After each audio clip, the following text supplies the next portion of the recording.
All right, so I've pretty much, I think I, for the most part, have my toon shaders on everything here. All right, so Yeah, let I've me pretty mute that. And so let's take a look at what that looks like. My render window now usually takes a couple seconds to open. Not quite sure why that is. It's probably just the heavy scene. But yeah, so actually I wonder how this will render in the viewport.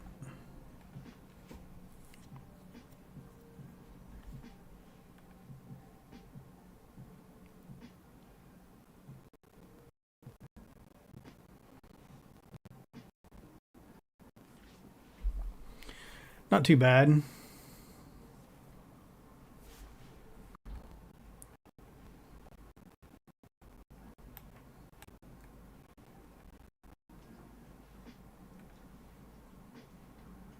I was playing around with lighting effects, but I think the main thing I want to do on this stream is kind of experiment with a few different things. The one thing that I don't really like with this are the rocks. I just wish they had more detail, and I can probably, and I may do that too actually, add some noise to the tone map. So that might be something else that we do. But hi, Minzy, how you doing? But I don't hate how it looks so far. And for the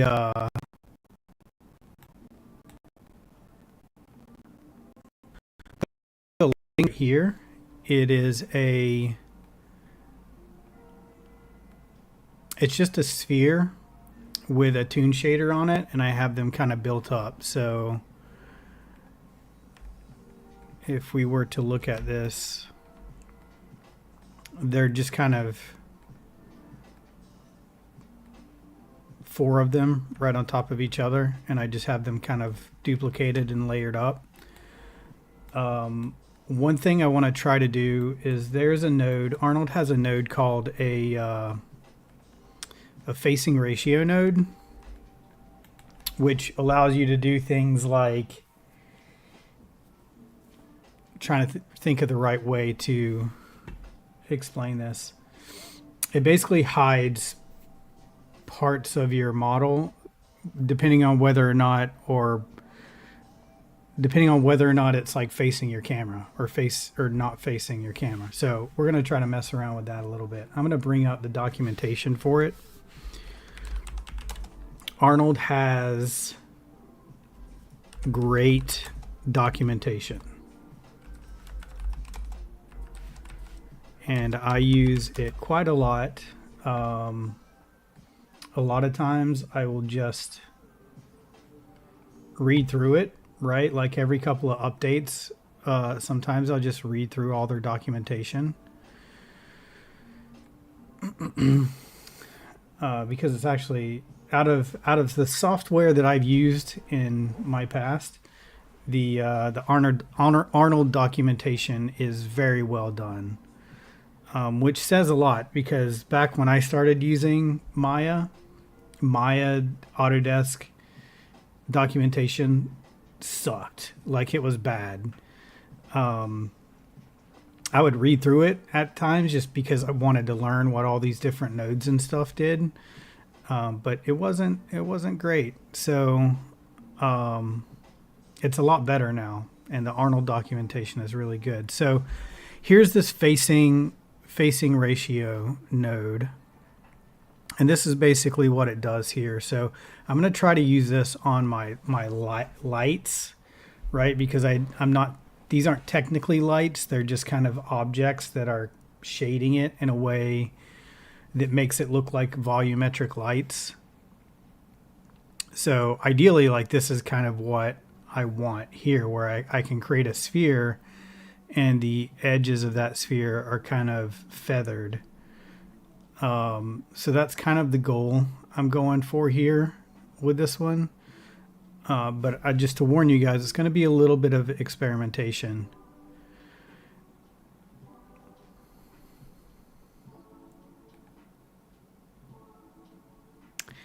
And I believe this goes in the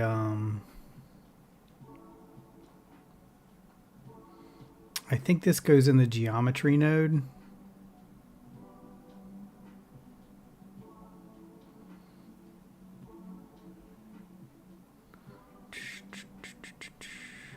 Which I know they talk about it in this video. I want to try not to watch that video during the stream, just because I don't want to bore you guys. A few of you who are watching. I'm currently using CPU because let's try GPU actually.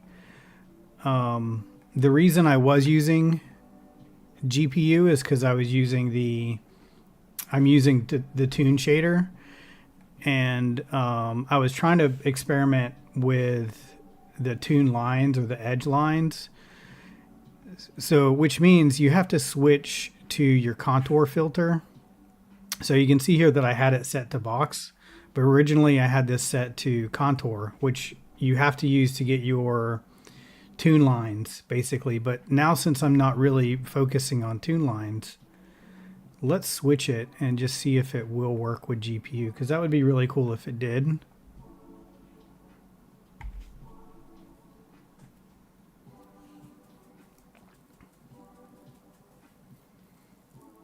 Possibly. To be honest, I don't really know about that method, the sampler info. And I saw the facing ratio thing just in a couple Arnold videos, and thought I would try it out. So okay, let's switch this to GPU, and let's see how this renders with GPU. It's going to take a few seconds to like spool up, because in a situation like this, I would prefer to use GPU just because it's so much faster. But yeah, see, it doesn't look like it's working with the toon shader, unfortunately. So we're going to switch back to it would probably work with the Maya toon shader, just off the top of my head. But honestly, this renders so fast with CPU, with the settings that I have, it's not telling me to use CPU even while I'm streaming.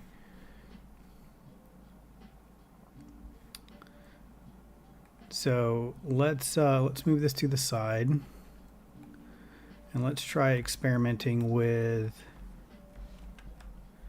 this facing ratio node. So I'm just going to grab one of these guys to kind of experiment with,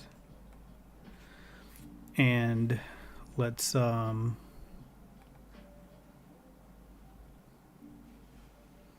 just do a quick render.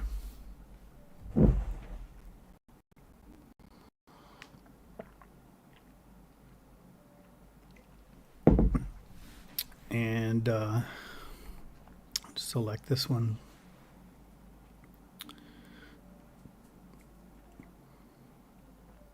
The reason these are black behind here is because of my ray tracing samples, ray depth. So my transition samples are 5. So basically what that means is anything beyond 5 surfaces is just going to turn black. So if we count this, right, just move this to the side. I like trying to explain things a little bit, why I go, so I hope I don't annoy you guys too much with that. I like doing that because when I was a student, when I was trying to learn things, that was like the biggest thing, is people would do things and not really explain why they did them or why the way things were. So I try to make it a point to do that. So basically, ray depth and why these are showing up black behind this object is my ray depth set to 5. So that means that once it passes through more than 5 surfaces, it's not going to render the transmission anymore, which is like the transparency. So if I'm looking at the sphere, it's actually the front and the back of that. So that's 2 surfaces. So by the time it gets through this sphere and then the half of the next one down, I've ran out of ray depth samples, so it's not going to continue to render those. So if you're rendering something like and looking through it through glass or something like that, and it's just black, you probably just need to increase your ray samples.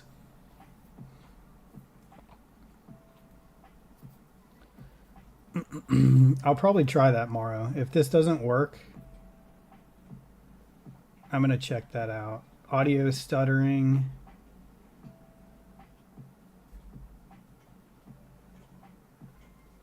Limit core count for IPR.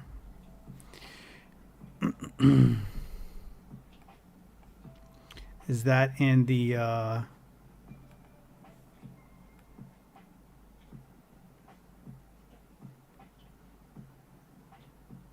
is that in render settings, or would that be in the viewport Arnold settings? No, there's nothing in there.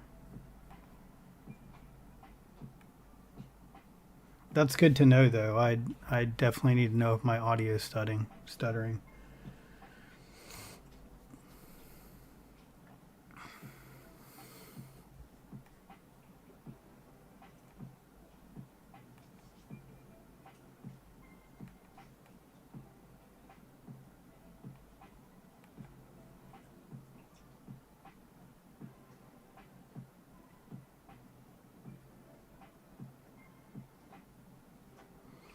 Well, for now, I think I'll just try not using IPR, or at least not talk while using IPR.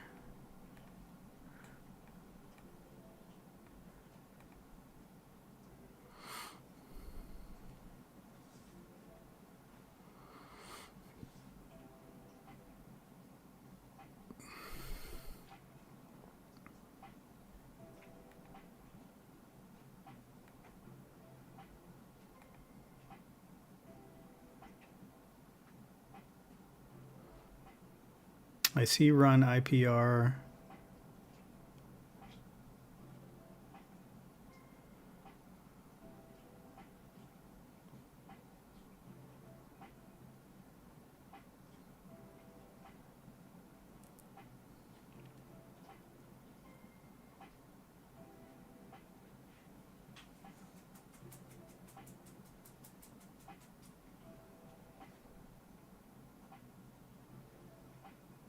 So it's set to 1. So if I set it to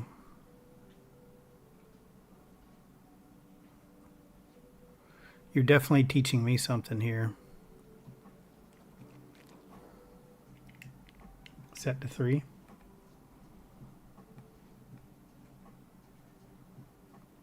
All right, let's test it out.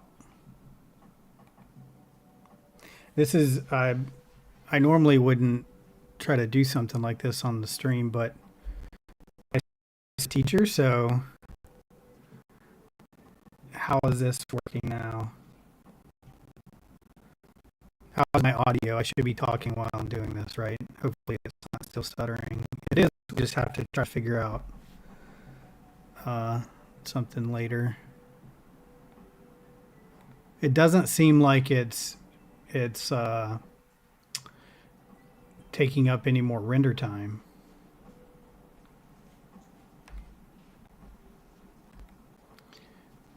So hopefully that works.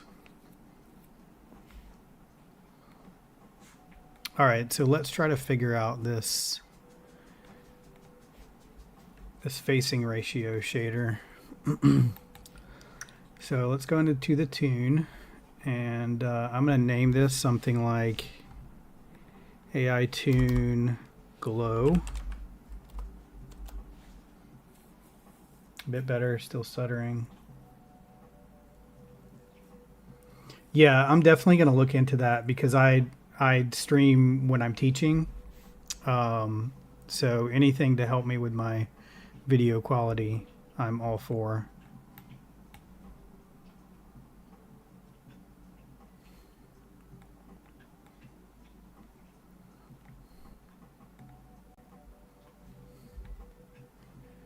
So I have emission up a little bit here. Just going to turn it up a little bit more just so we can actually see what we're doing.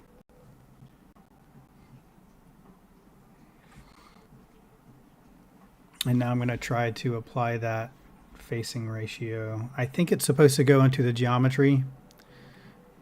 I'll be honest, I don't know for sure. So we're going to try it out. Normal camera. It actually goes into normal camera, which is your bump mapping node. But let's just plug that in through the hypershade.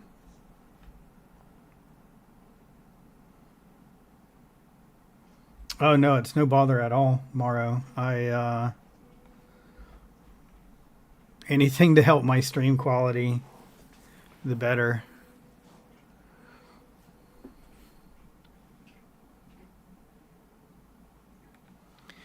So AI Toon Glow. And then we're going to create a AI facing ratio. And I think my out value goes into the camera normal. But it doesn't let me.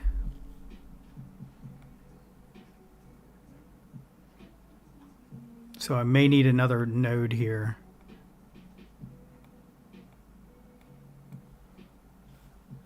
Let me see if I can just Google a quick image to see how someone else has it hooked up.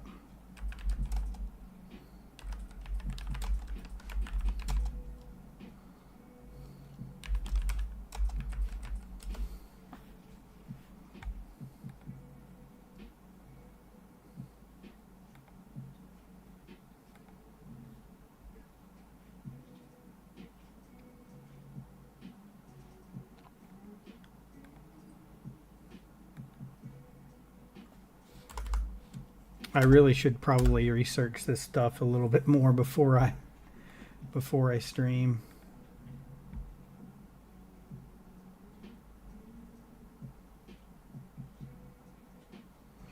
Okay, so the one I'm looking at now, they just have a ramp applied directly to the emission.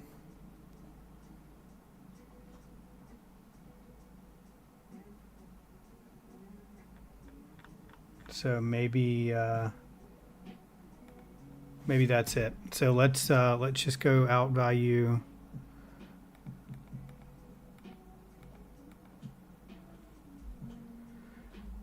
directly into emission. Let's see what that gets us.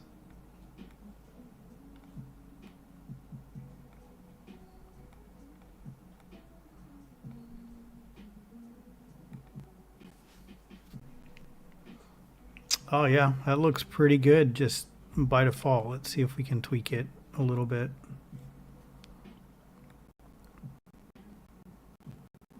Yeah, I mean, I think that's pretty much what I'm going for right there.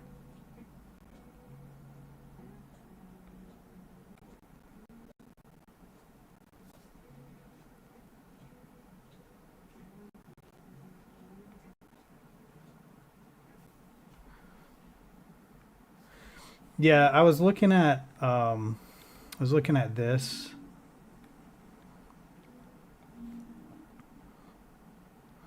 To do like this heat map thing, they have it going into a ramp. But then this one goes directly into the opacity, and this is kind of the opposite of what I was wanting. So I think that works well.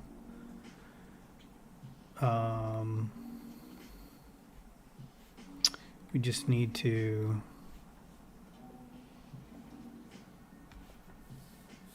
see, now I can't control the emission. So maybe I need to put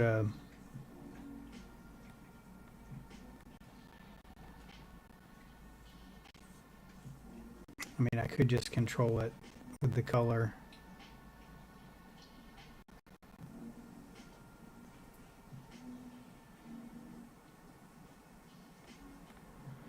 Let's get rid of this guy here.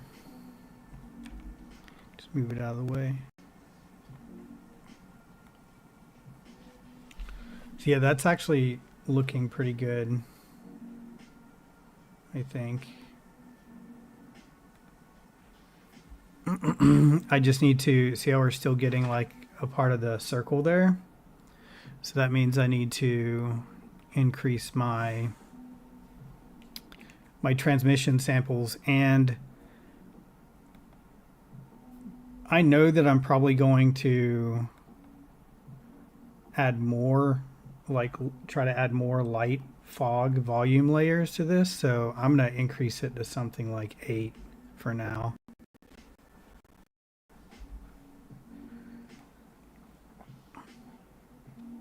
See, that's not fixing the issue. Let me try refreshing the render.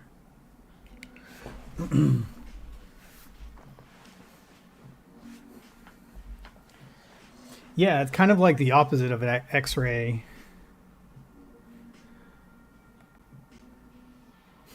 Yeah, see, there's still like this weird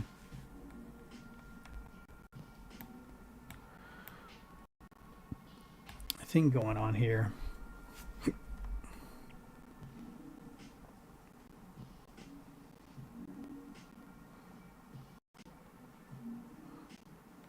I mean, the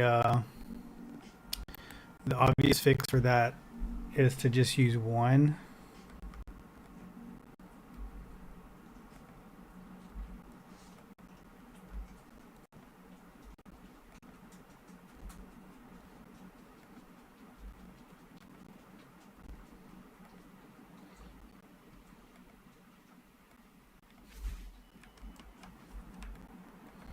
Yeah, let's try just using one.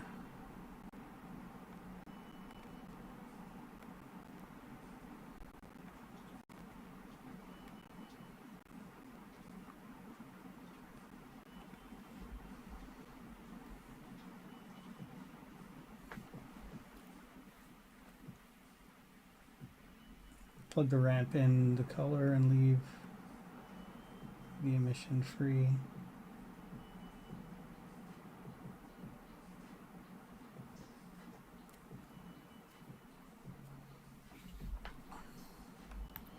I'm not sure if that will do what I...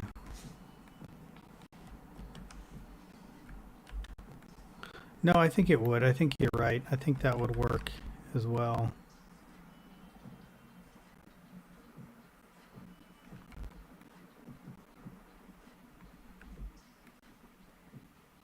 But I think this looks pretty good.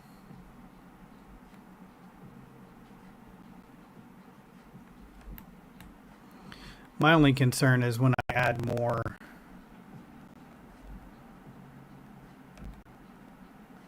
to other areas.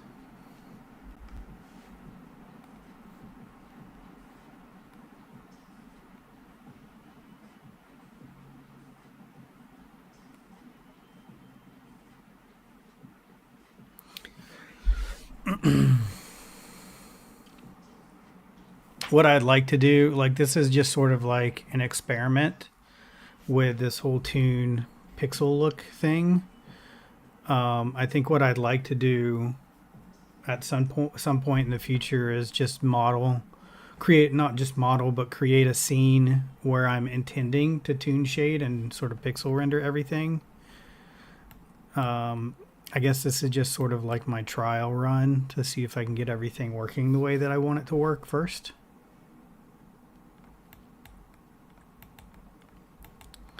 So let's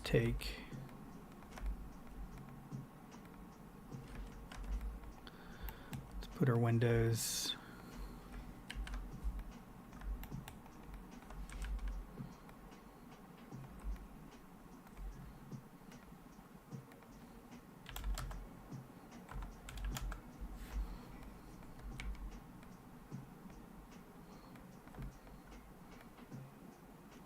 So I'm just going to kind of put everything in position here, and if it gives me an issue later on, I'll try to fix it. I got a hole in my building there. Didn't even notice that.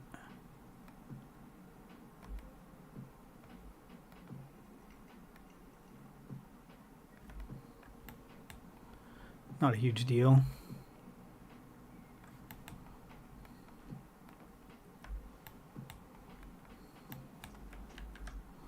But yeah, thanks for the help, Morrow. Much appreciated.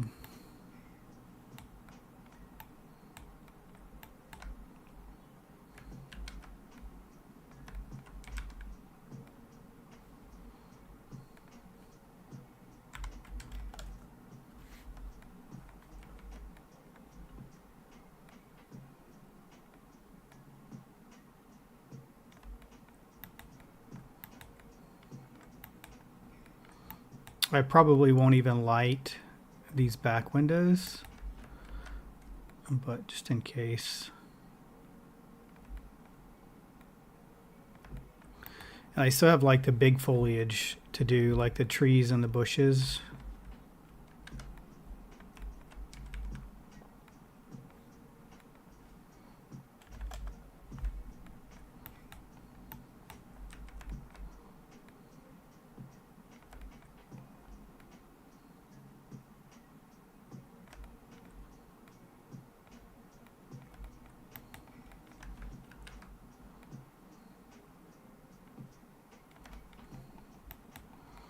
But I'm kind of happy that I figured it out a little bit at least.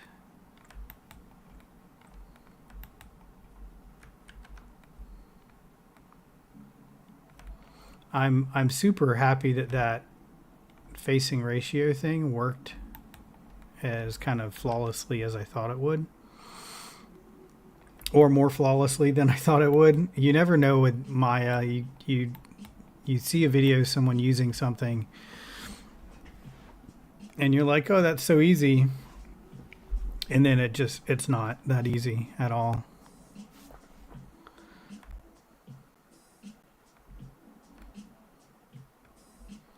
But I think that looks pretty cool with the lights. Probably make them bigger. But we'll tweak that a little bit later on.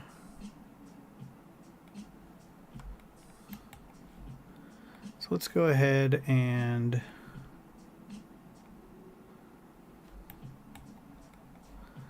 let's see, I have torches here.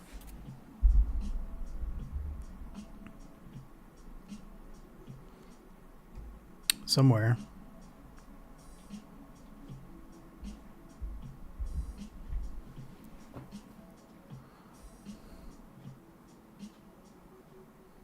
Lanterns.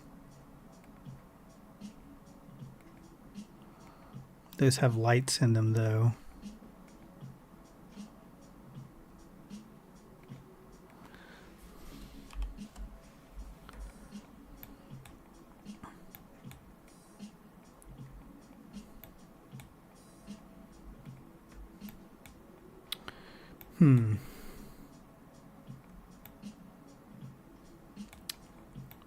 Let's see what they look like with the lights.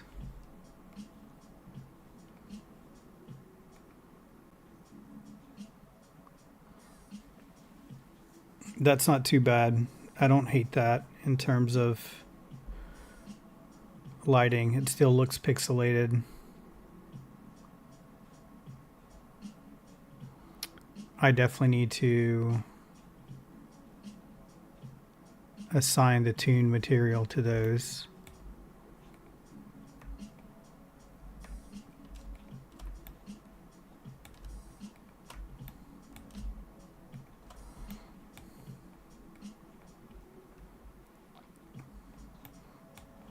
Thank you, Minzy.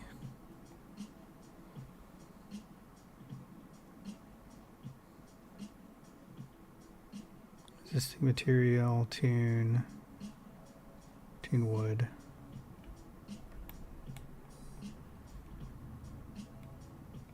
I also want to go to that material and the jitter node that I have in the color here. And I think I might play around with the seed a little bit. The reason being, if I look at the boat,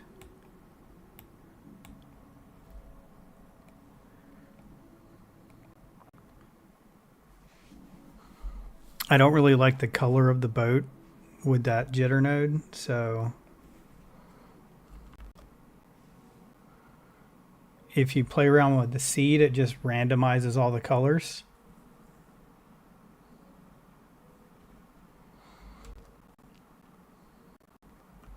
So you can just put in random numbers, especially for something like the boat here. If it's not a color that I really like, you can just put in random numbers until you get something that you do like. I actually kind of like that, because at least then we can kind of distinguish between the different colors. And if there's something that you do like, so like for example,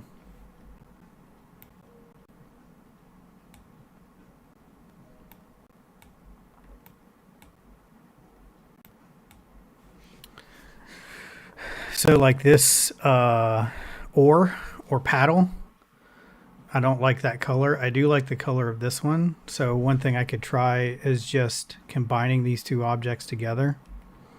Now whether it's going to get this color or that color, it's a complete gamble.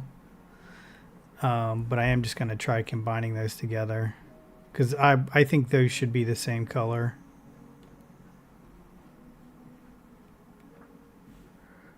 Right, we'll delete history on them.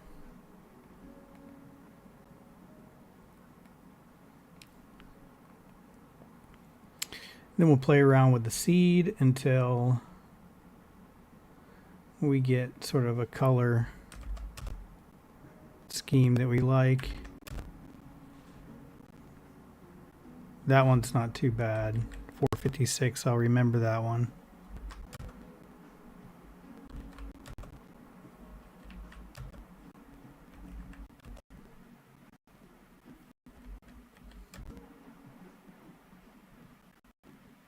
I think yeah, 456. We'll go with that one.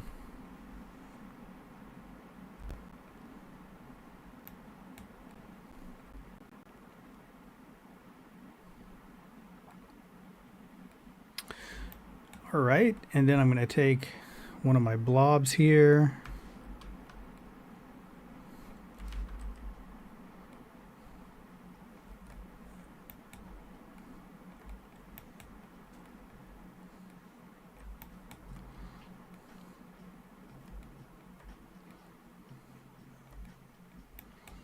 Trying to put this over my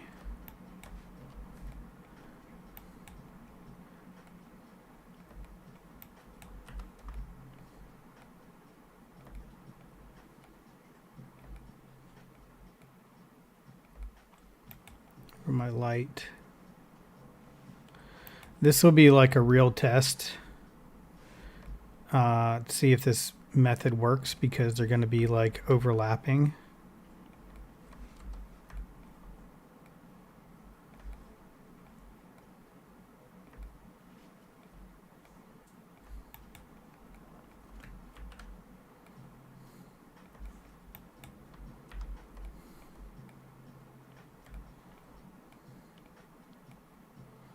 But hopefully I get some cool glow effects. There's probably an easier way to do this.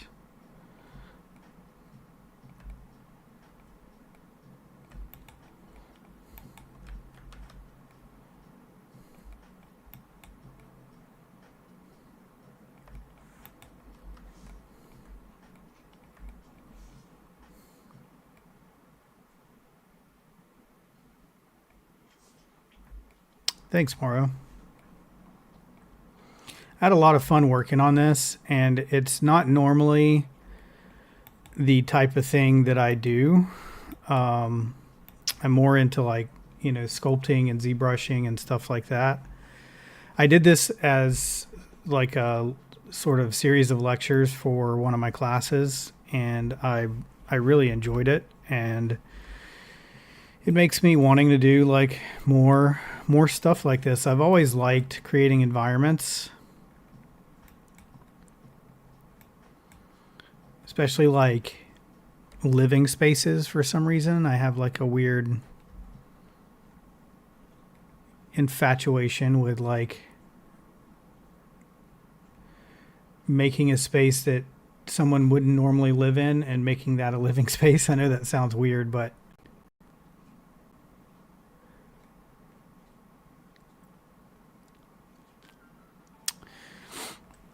I may need to make these different materials so I can control them a little bit easier. But I don't really see any weird overlapping, which is good. And that makes me think that I can make these even bigger. See that? Now it's doing that weird thing there.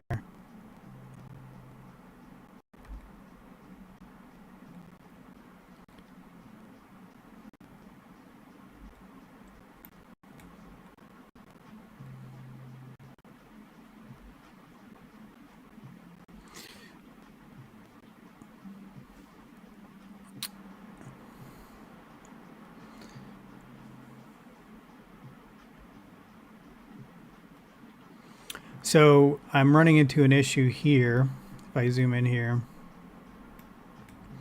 you can see the glowy effect, but as soon as it kind of goes into the grass, we don't see it, or it cuts off because it's only like on the surface. So there's not actually a volume inside of the surface. So I just need to be careful about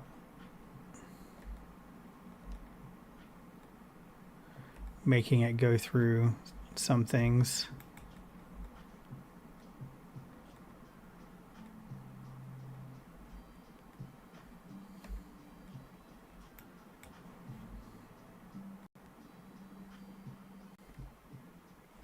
And yeah, it is doing some weird stuff there. So I'm not going to fuss about it right now. I think that's something I'll definitely want to figure out later, if I can. Wonder if it's like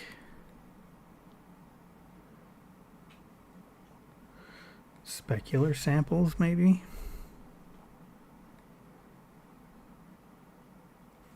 Or volume. There are no volume samples. No.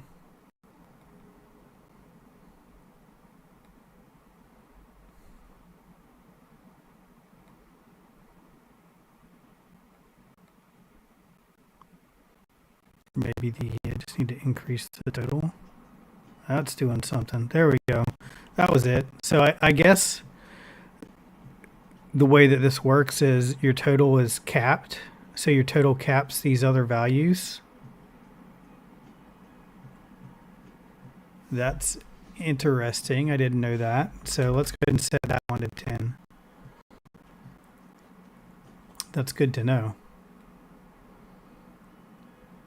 I mean, I guess that's cool, because if you want to do like just like a quick test render and you don't care about transmission, you could just say cap all those samples at 2. So that is a useful thing.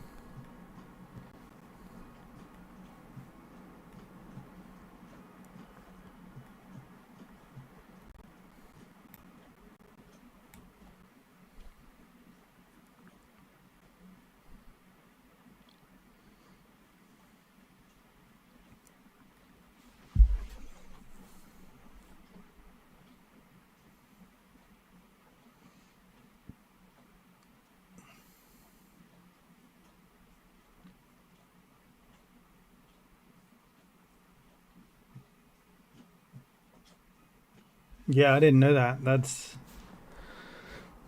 good to know. Always learning new things. That's what I love about this stuff. In my original render, I had, let's see if I can find a quick picture. I'm sure you've seen it, but in the original render, I had an atmospheric volume turned on, so I was getting all this really cool haze and stuff happening.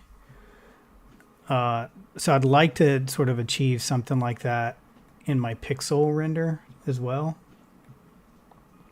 But again, I think this whole pixel rendering or pixel art rendering thing, I think it would look way better if you make a scene that's sort of like intended for it, right?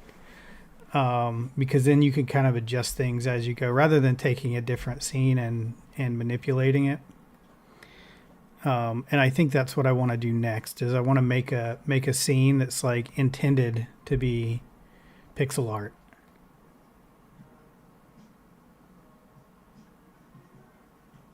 Yeah, so that's a good question. Your camera AAs, it's just a little trick that will give you a pixelated look.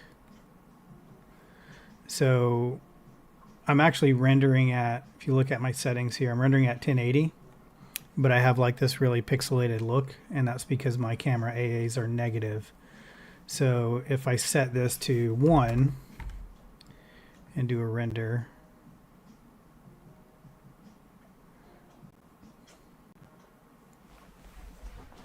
it's going to give us nice and smooth.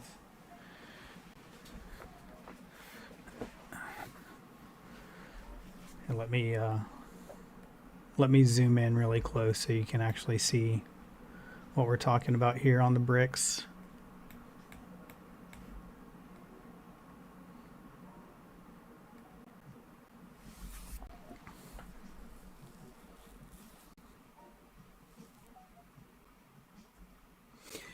So yeah, in my original render, it was just environment, and I had this atmospheric volume,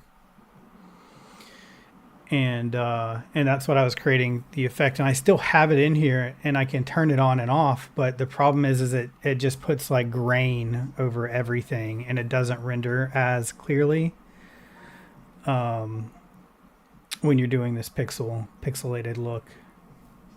So yeah, as I put my camera AAs in the negative, I'll start getting more and more of like a pixelated look. So that's -1, -2,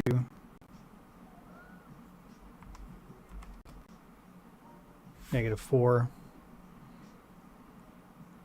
So if you want it to look really, really pixelated, I think the one caveat of this is not, or I would say this is sort of like camera locked. So if I zoom out, right, the size of the pixels in this kind of stay with the camera. So if I zoom out, the size of the pixels don't change. But that's why my camera A's are negative. And another thing that I learned here, just in case you guys are wondering with the toon shader, is that if you do want to use your edges, unfortunately, like if you do want to use edges, you have to turn your filter to contour, which isn't a problem. Here, we'll go ahead and do it. Let's do this for the, well, yeah, we'll do it for the chimney bricks. So it doesn't work when you have negative camera AAs. That's what I'm trying to get at. So let's set our camera AAs to 1. And we'll set our contour render on. It's also like a post process, so you can see it like outlining everything now. It's because I have my width here way up really high. Let me lower that.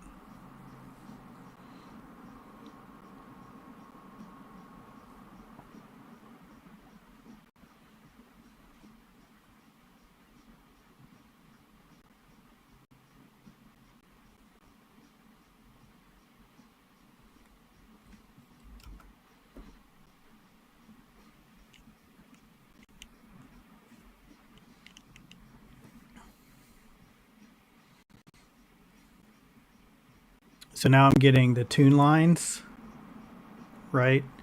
And they're on my little glow bubbles too, but that doesn't matter because I can just turn those off in that on that particular shader. But if I set my AAs to -2 again,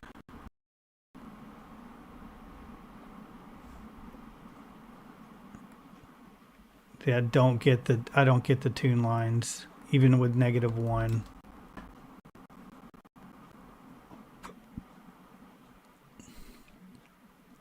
So unfortunately, you can't do this pixelated thing and also get toon lines.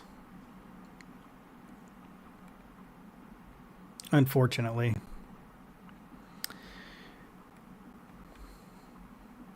Not yet anyway. Who knows, maybe one day they'll add that.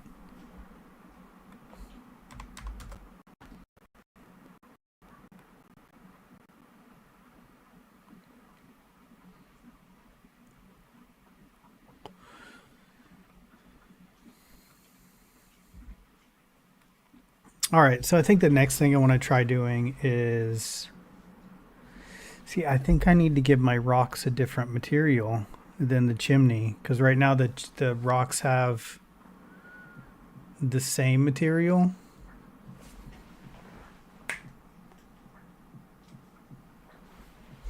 As the chimney.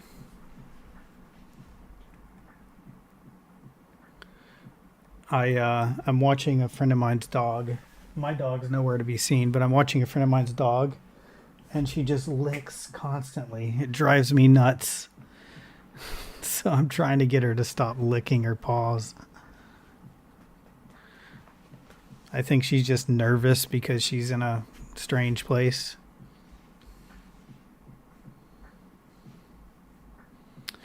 All right, so let's see if we could just add a new material to our rocks.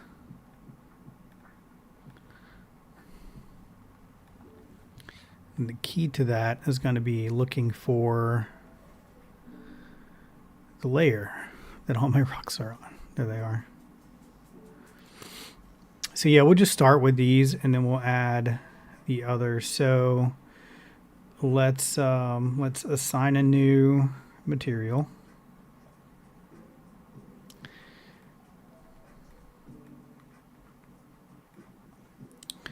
AI toon. And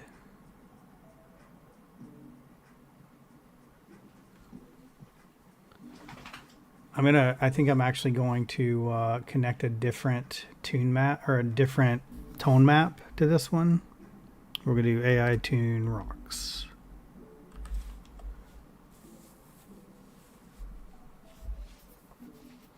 Yeah, she's a sweetheart, but she just constantly licks. And my dog acts like a little brat who's like, there's a strange kid in his house and he's just stingy with everything. Okay, so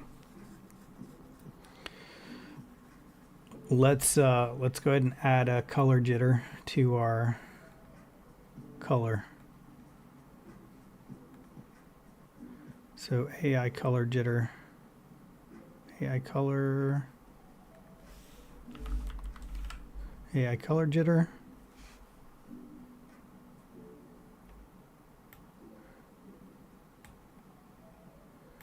And let's play around with the colors.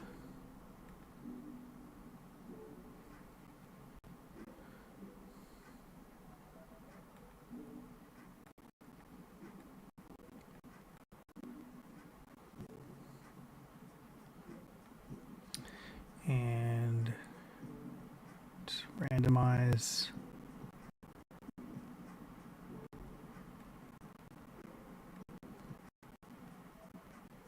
Got to set user data to object.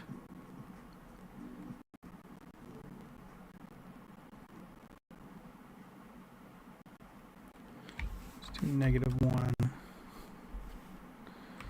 -0.1.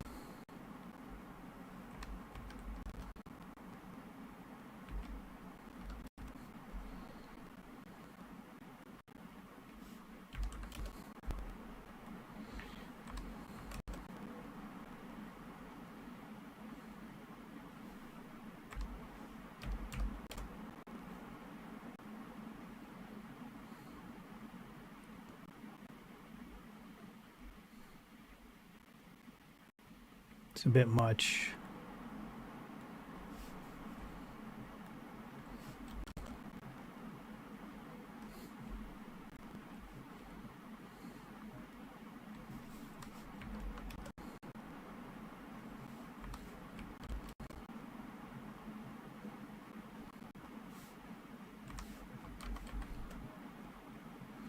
Let's do -0.225.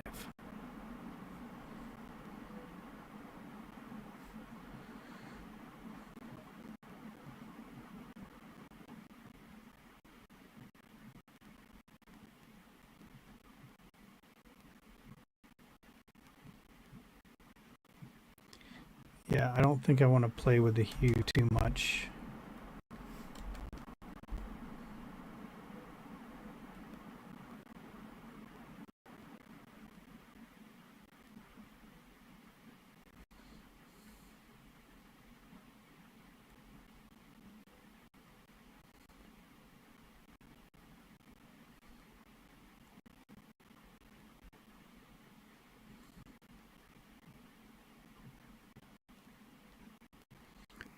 I want them to be gray with just a tiny bit of a blue hue to them, I think. See, now they look really dark though, so I probably want to back off on that gain.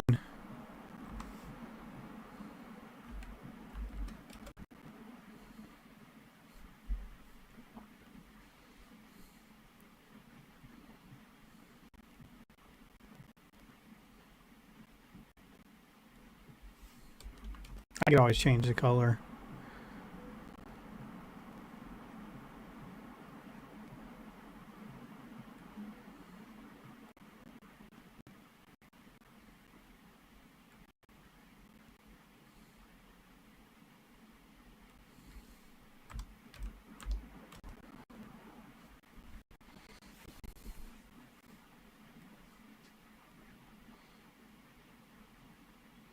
All right, so got some random colors. Now I'm going to go to material, and we're going to create a tone map.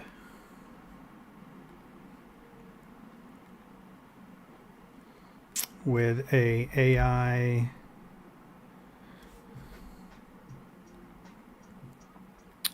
ramp RGB. I don't know. Normally I would use a regular ramp, but all of the sort of tutorials and stuff I've seen for the toon shader, they're using the AI ramp RGB. So I don't know if that makes a huge difference or not.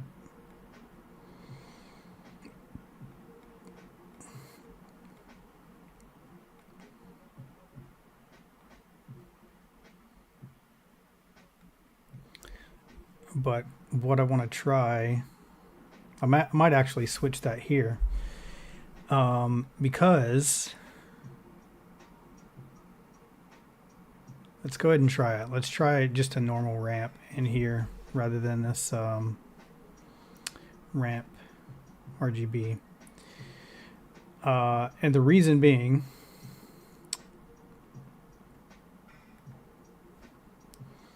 so let's break that connection. And I'm just going to do a regular ramp.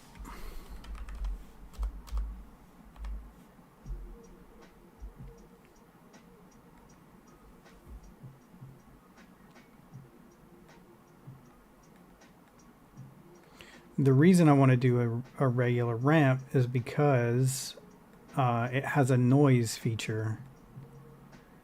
And I'm going to try to use that noise feature.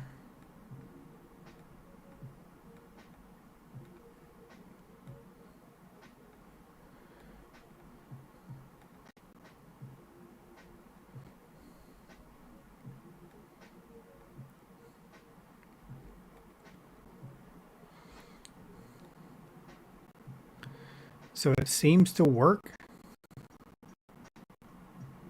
fine.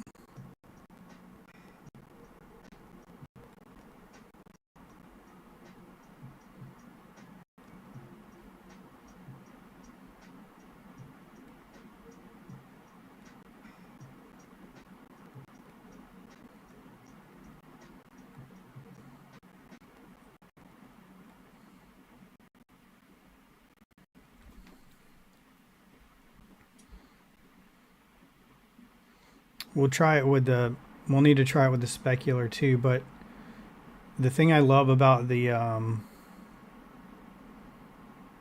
regular ramp node is you can introduce like noise, which it does not like that at all for some reason. So maybe we can't introduce noise. I mean, we can, we just have to do it in a different way.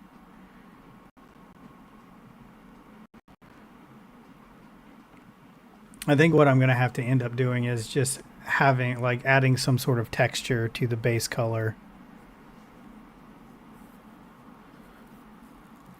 So let's dial in our tone maps first.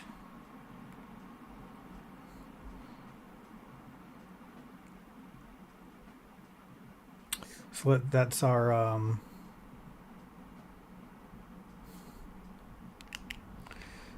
our base color tone map.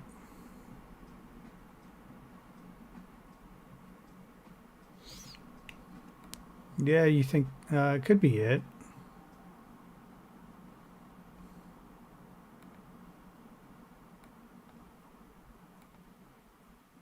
Yeah, it just doesn't like that noise setting. That's okay. I have another idea. But at least I know the normal ramps work in the tone map.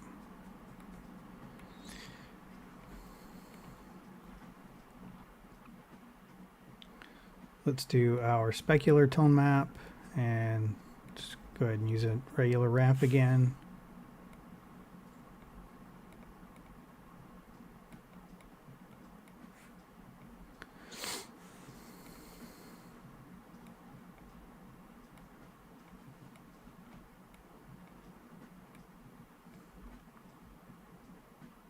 Yeah, it's always worth a shot.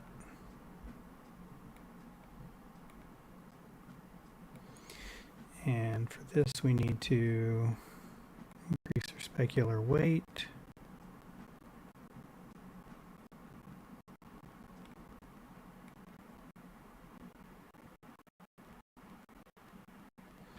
I think I normally do, I think I was doing like a higher roughness value and then a lower color value.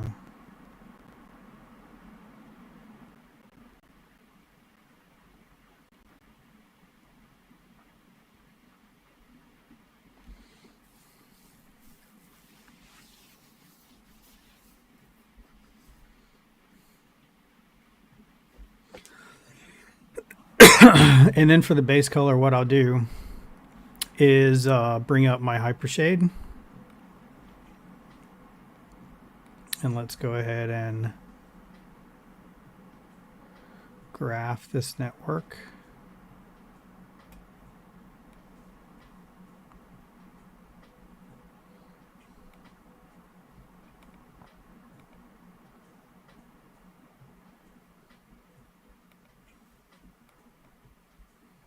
Oh, I should probably save.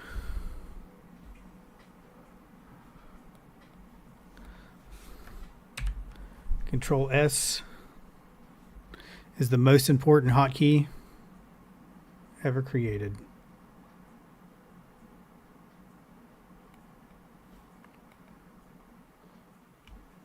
That's probably because I still have IPR on. No, have it off. Okay, so what we're going to do for the color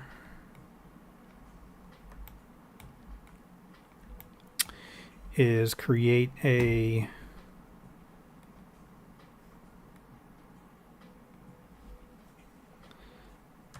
multiply.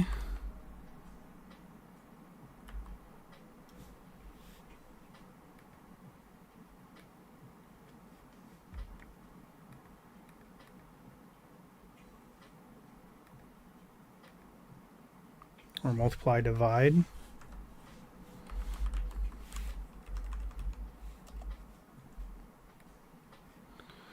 We could use an AI blend too.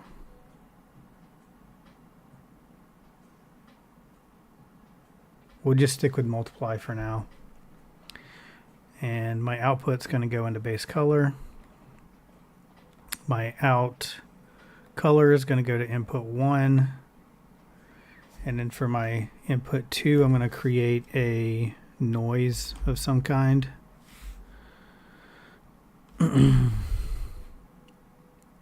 We'll try AI noise. And you can kind of try to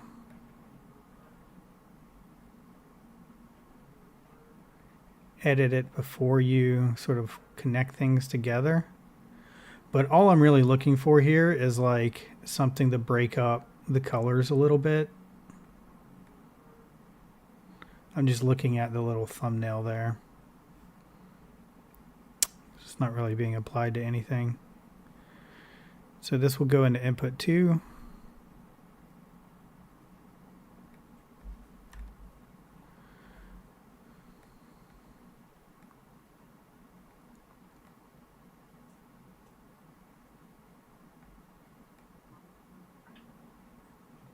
Well, let's just see how that looks in the render.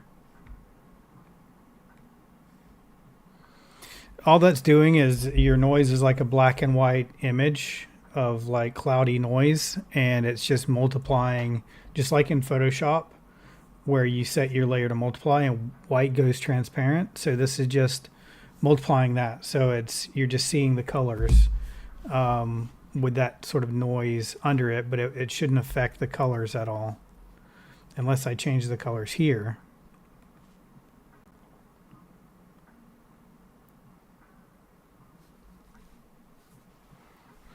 Oh, I did it to the wrong one.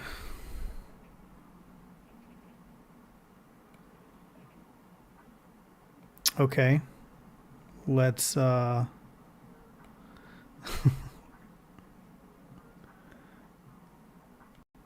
let's back up a little bit.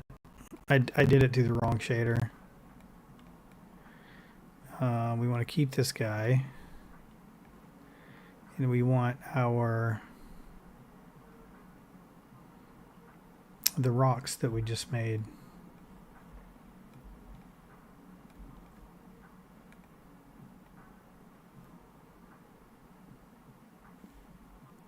AI toon rocks.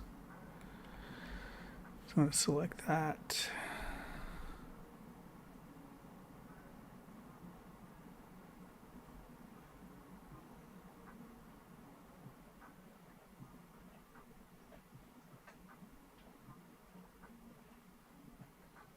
Probably an easier way.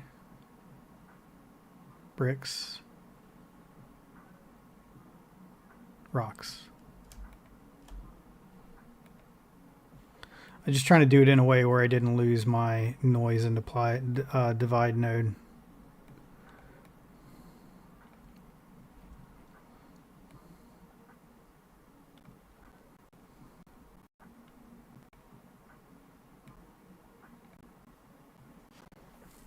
There we go. But I definitely don't like that noise. It's too noisy. Let's bump down the octaves.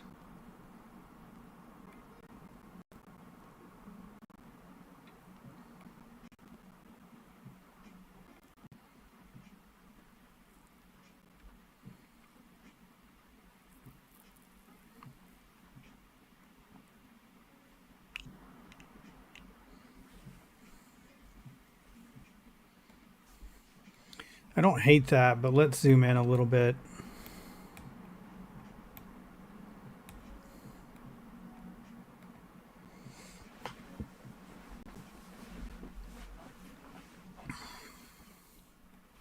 Try decreasing the scale.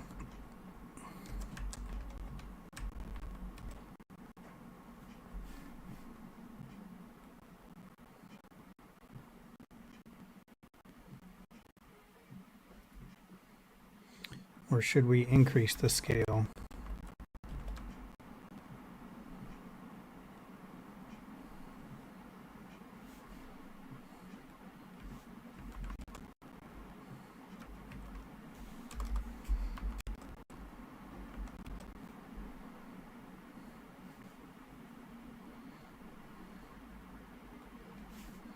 Like decreasing it works.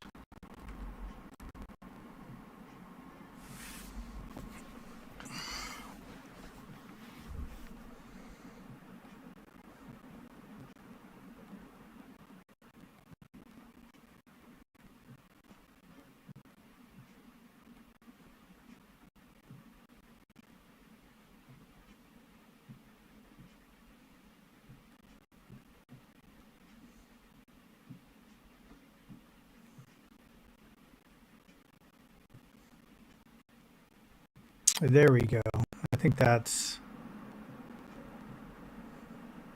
I don't want it to be like super crisp detail because then it's going to take away from like the whole toon thing. Right? I just want to break up the colors a little bit. So I think something like that.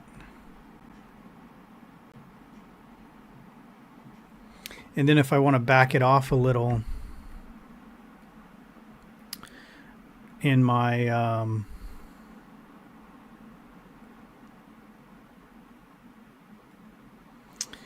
noise node, I can just kind of turn the color 1 down so it's not so dark.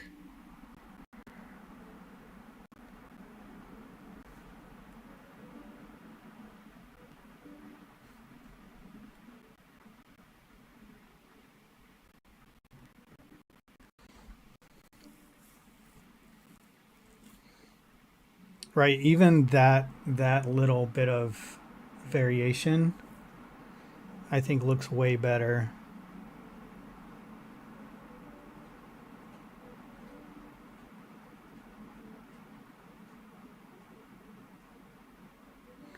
So now we can assign the other rocks same material.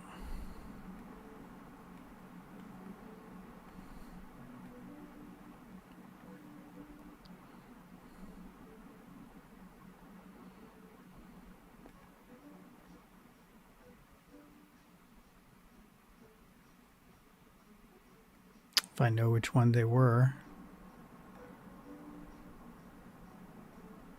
Rocks.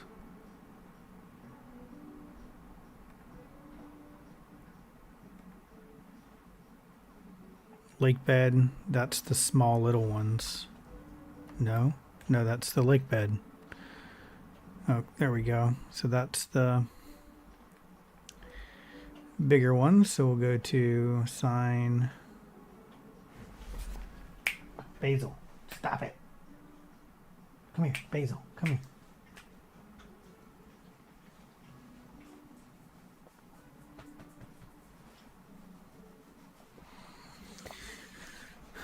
So AI Toon rocks for those. And then there's all the little tiny ones. Which is one of these, this one. Okay. Now these are all the same color, so we just won't see their color randomized.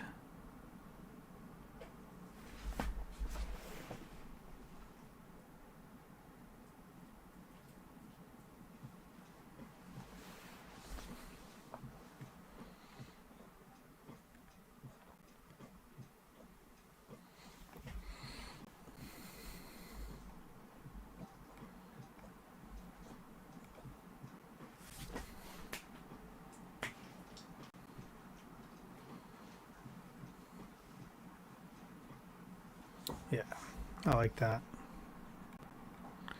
I like that better.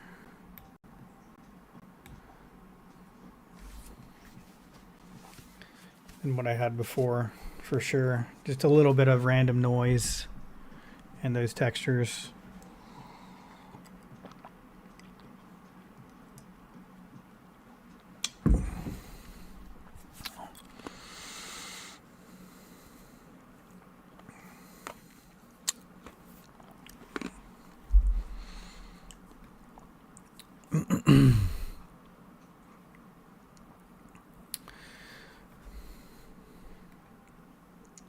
I think my my lights are too bright. at least for now. I'm going to lower them a little bit.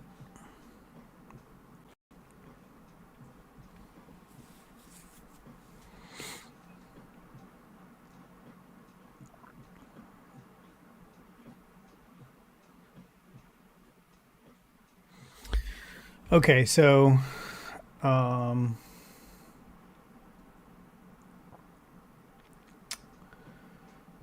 think the next thing I'm going to do is we're going to work on the bigger foliage, which you guys are going to have to kind of bear with me a little bit because it's going to take, I think it might take some time to load these in.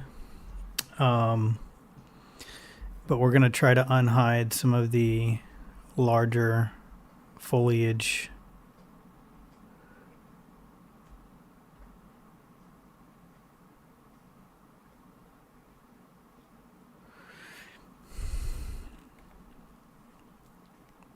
And it looks like I have it all in one layer.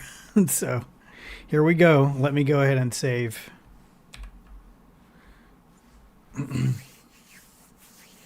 But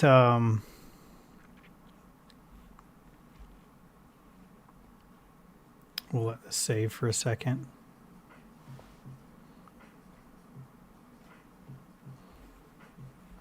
And then we're going to unhide. But what I'm talking about here, if you haven't seen what I'm working on,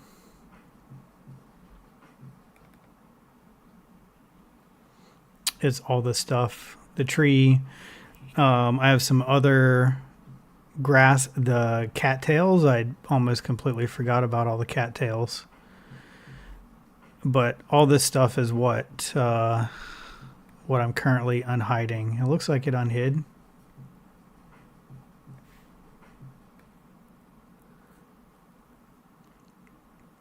But we're going to have to deal with it one at a time in terms of the toon shading goes. So I may... Let's see what we got here. So a lot of stuff, obviously.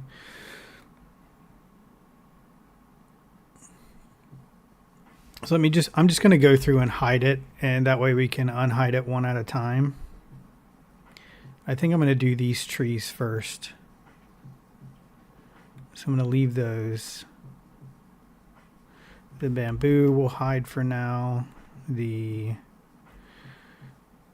corn or plants or whatever that is will hide. There's some tall grass back there. More tall grass, bushes, and the cattails. So we're just going to focus on these trees.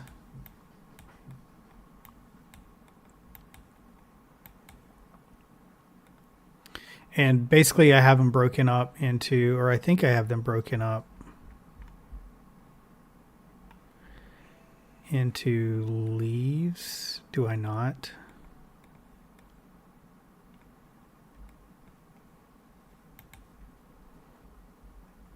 I was hoping I had them broken up into leaves and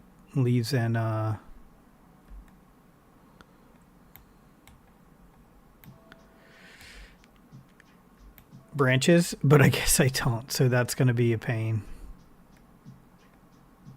Not really, because what we could do is just select the material and then assign. So yeah, it shouldn't be too bad actually. So let's start with the leaves. The leaves are going to be a big one. So just got to select a leaf,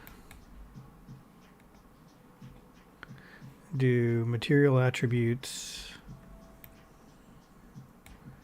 and go to our hypershade, and let's get the material up for that.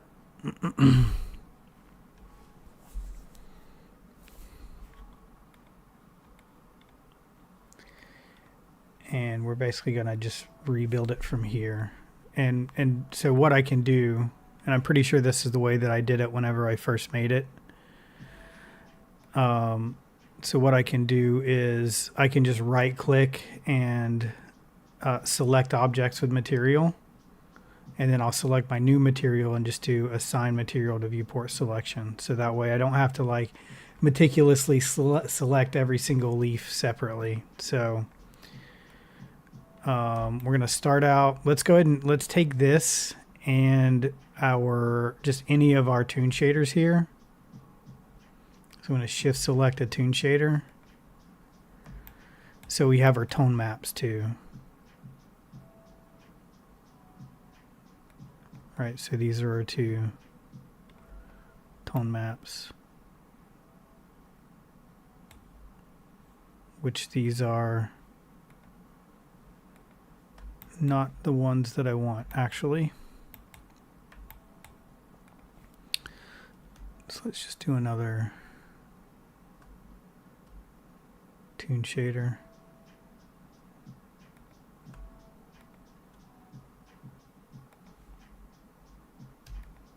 All right, I know that's okay. So here's our tone maps. Here's our jitter. So create an AI toon.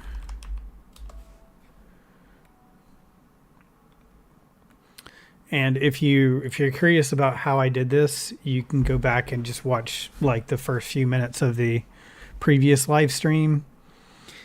But basically what I'm doing is I'm just creating a new toon shader here. And then I need to connect I have a tone map that's basically just a ramp, and that's going into every single material. So that way I can control all of their tones together, except for the rocks, because I made a different one for the rocks. But in the toon shader, that's going to go into... we have the spec tone map, so I'm just going to put that into specular tone map, and then I have a base tone map. It's going to go into base tone map. And then I can just take the AI color jitter node that we have here and just put that into the base color. Like that. And now I can just right click this guy and say select objects with material. Right, and that's going to select all of my leaves. And then I can right click this one and say assign material to viewport selection. And then that's going to assign that toon shader to all of my leaves. Right. And the only other thing that I change here is I increase my specular, increase my roughness pretty high, and then drop the color fairly low. All right, let's see how that looks.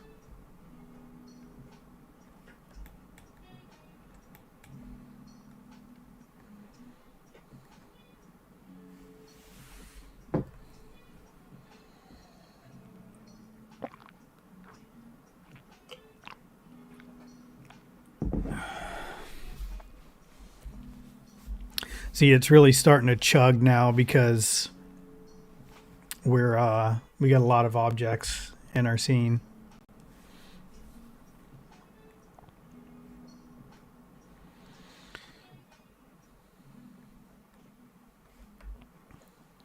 So not too bad. I think I want them to be a bit of a brighter color, which I could control in the tone map, or I can just try to color it in my color jitter node, or change it in my color jitter node. So I can just brighten that up a little bit. Just because I kind of want to do that with a lot of stuff in here, because I feel like if the pixel art style, like the colors just need to be a little bit brighter in order for it to look right.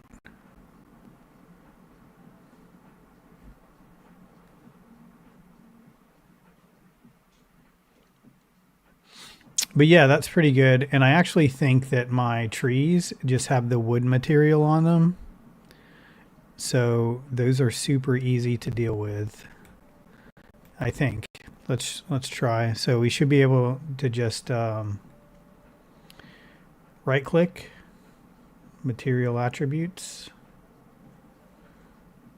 Right, so yeah, that has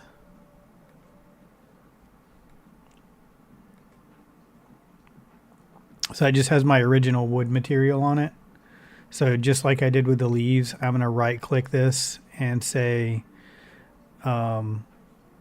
select objects with material. And then I'm gonna find my wood. Or actually I can just right click here, assign existing material,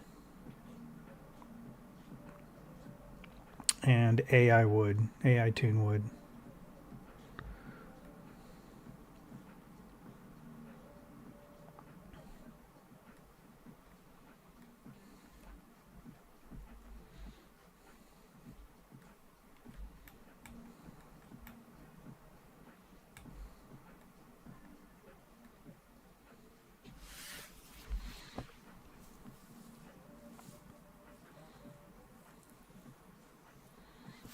Man, that looks pretty good.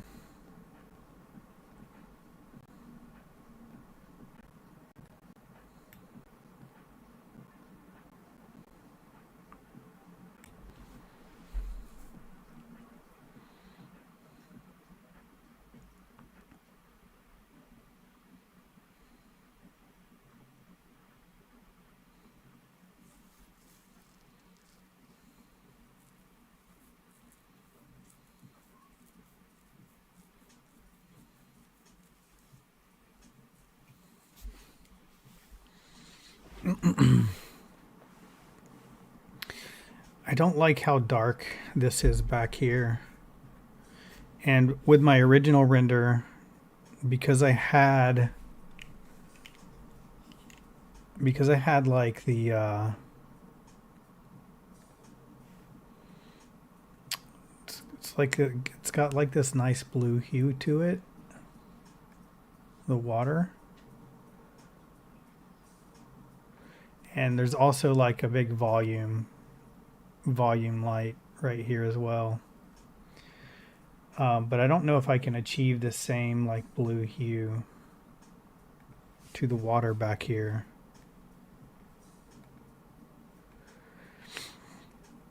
And all the water is another toon shader.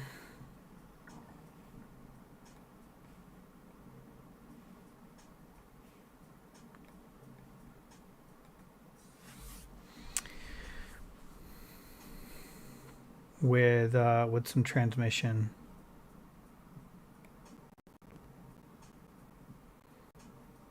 Which is just like the see-through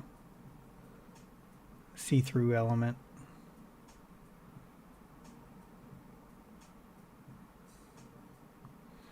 And see, it's weird if I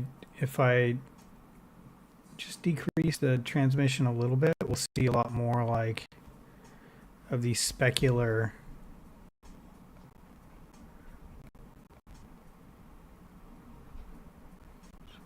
I mean, I could try to add some emission.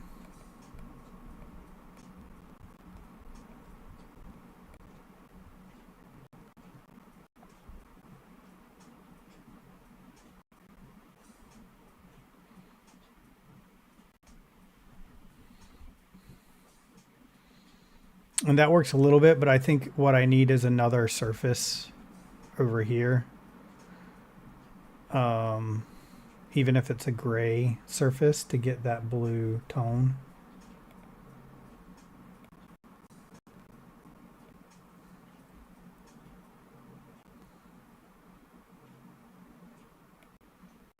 I'm not sure if I like that. If I maybe just a tad.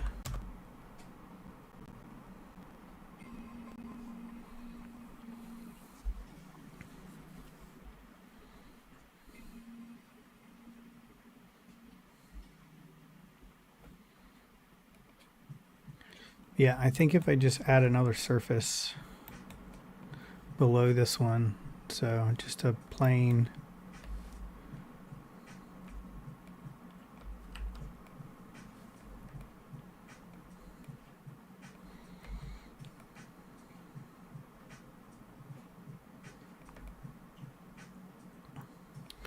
I can probably just assign this like the brick material or something.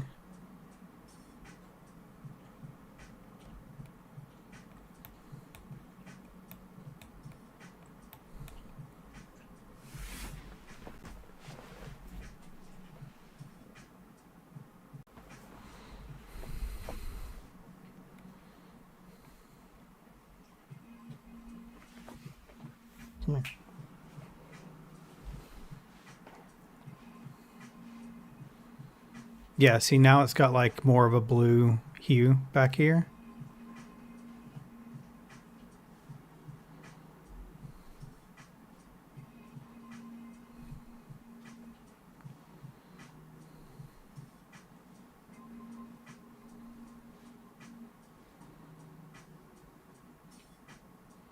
So I like that a little bit better.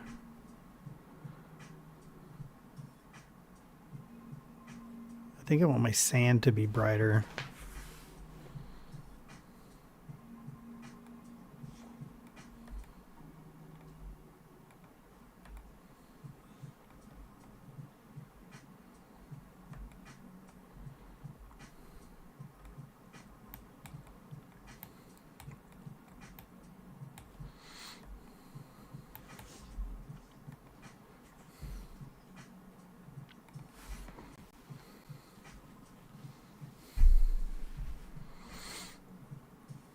Well, that's not the right material.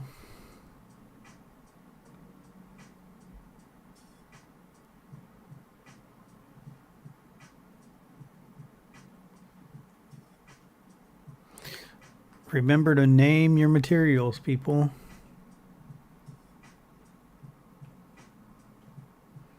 Because even if you name them,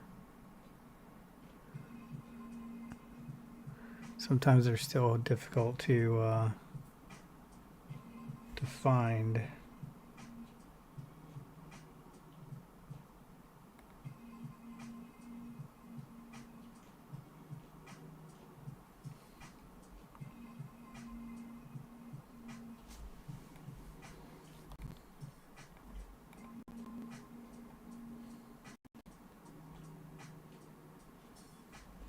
Yeah, I tuned sand. That's what I want.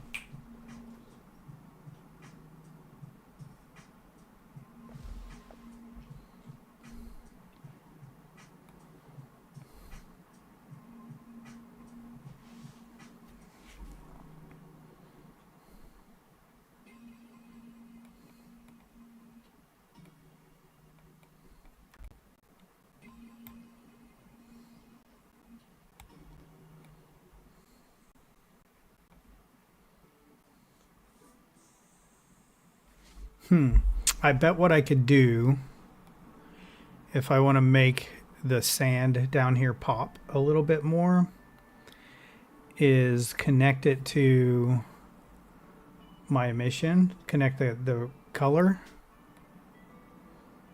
to my emission color. I'm going to try that. Because the color, I feel like the color we have here is already kind of bright enough. I just want it to pop a little bit more through that blue. So I think what I can do is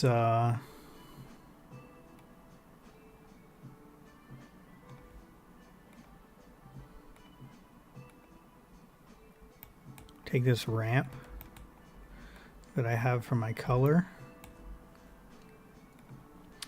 and then also throw that in emission color. And now if I bump up my emission,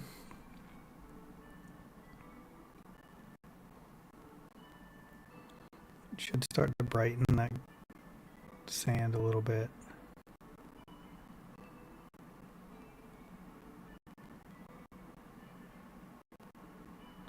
Which is good. I like that because that means I can tweak the water more.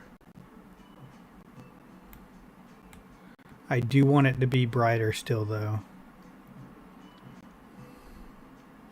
I just want it to be more saturated, I guess.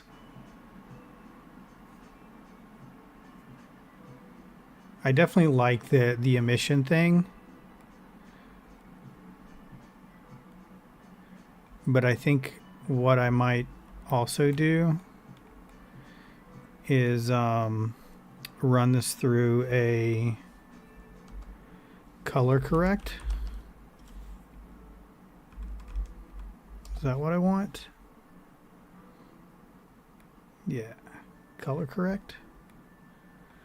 Go in color, out base color, out emission, and then I can try with the color correct node.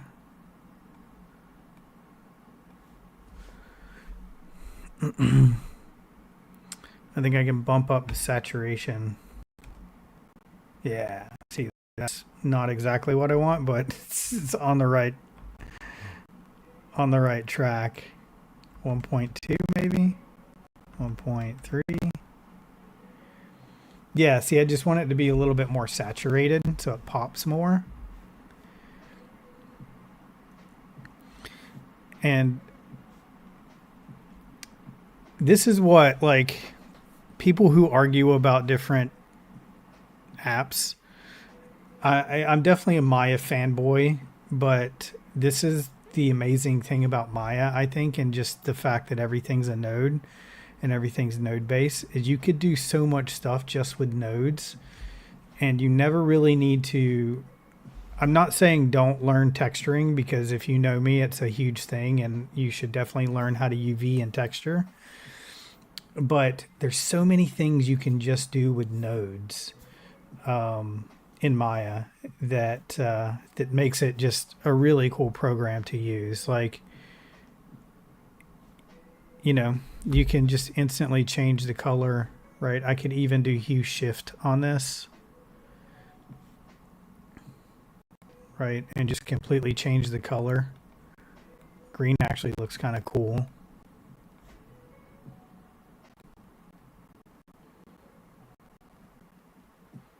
Right, so if I did want it to be just a little bit more yellow, you know, I could do that. And if I wanted to be a little bit more red, I can just go to the other end. I'll be honest, that green, maybe like a blue green.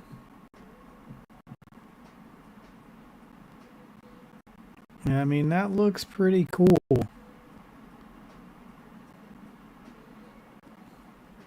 Right?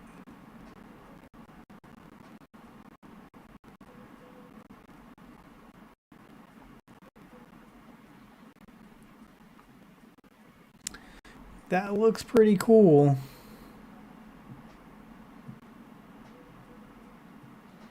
I did like the yellowish orange, but I mean, that looks pretty cool. And I'm actually going to assign, this is AI Toon Sand. So let's actually assign that to this guy down here too.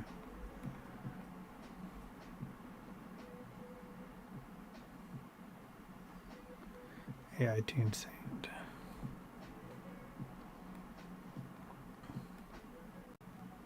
Yep, that's not a good angle. See, now that's too blue. But I think what I can do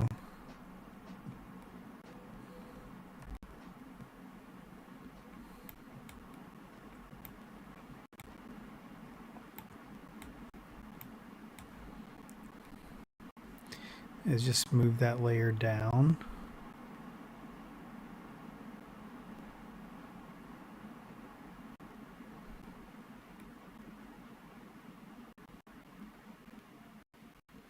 No, that's not really doing much at all, actually. I mean, it's blue, but, you know, we were just talking about how you want the colors to pop a little bit more.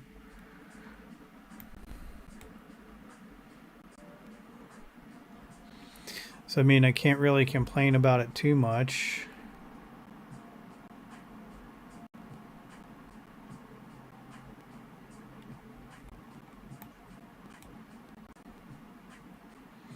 But I do think that blue looks a lot more interesting than the orange did.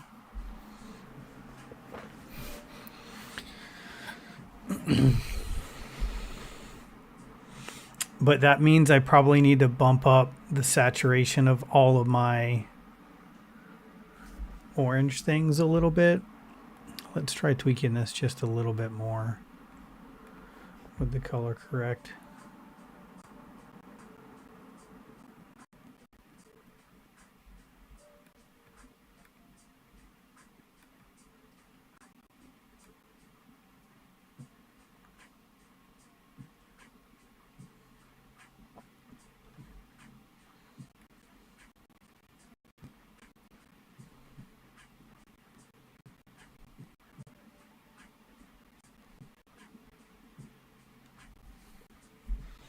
Yeah, I mean, green looks kind of cool too, honestly.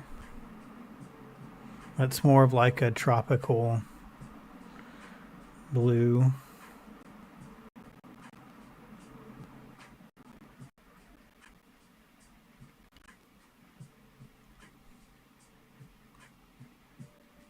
Yeah, I'm just gonna leave it for that there for now, and we'll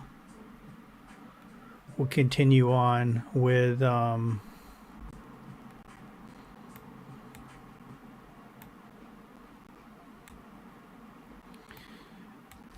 foliage. See, I think that looks pretty good. I think my pixels are turned down a little bit too low for looking at it this far away, which it's about as low as it'll go.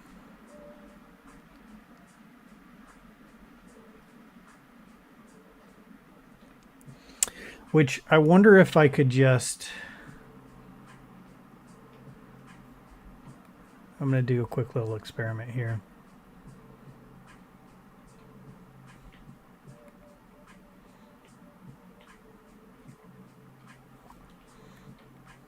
I want to know how increasing the resolution affects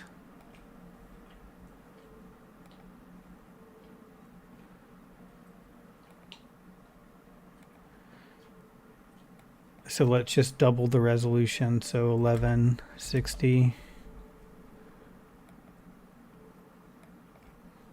1080. No, that would be 2160.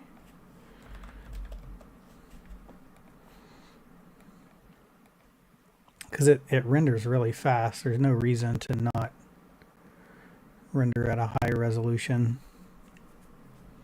Yeah, so if you increase your resolution, your pixel size will get a little bit smaller.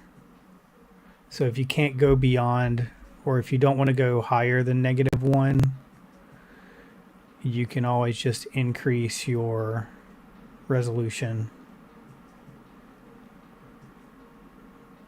And it's still going to render fairly fast.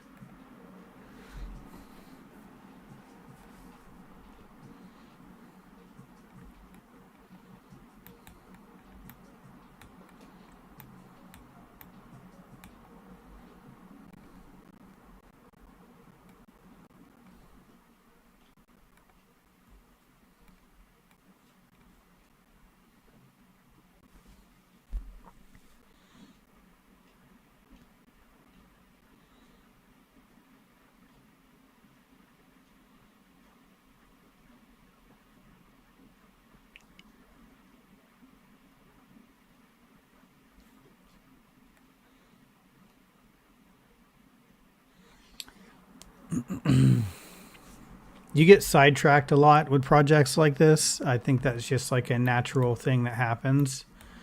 And one thing that's kind of bugging me about these leaves is I need to pull one off and inspect it a little bit.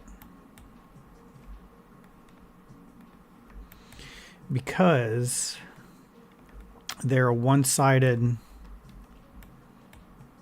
They're basically all polygons only have one side, right? So one side, depending on the renderer you're using, is going to show textures, and the other side is going to show black. So my question here that I'm asking myself, is this actually rendering colors on both sides of these leaves?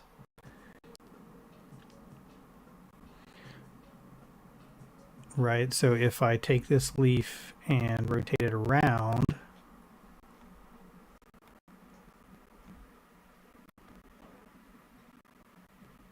yeah, see, that's,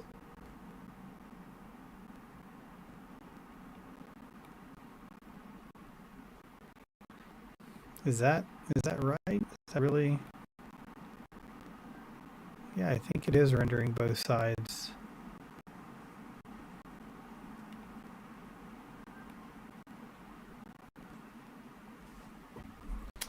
My issue is I think there's a lot of black in there, so maybe I can just tweak the shader a little bit.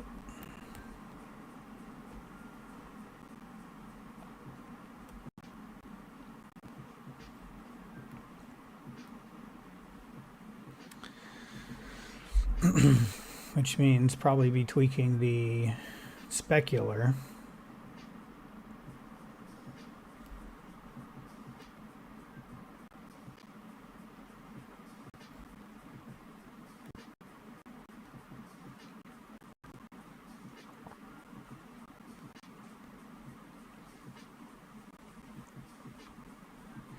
I don't like how grainy that is when I increase the specular. But I think what I can do is change the specular color.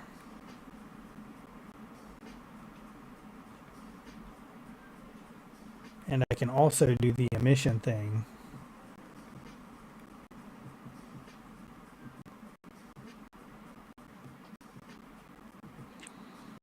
Because leaves are, so the thing about leaves and foliage in general is they're a little translucent. So as long as there's light in the scene, there's never a side of the leaf that's really going to be in shadow unless it's like a huge cluster of leaves and it's just like not letting light in. So normally for things like foliage and leaves, you're not going to see a lot of black in there, especially if it's like an individual leaf like this.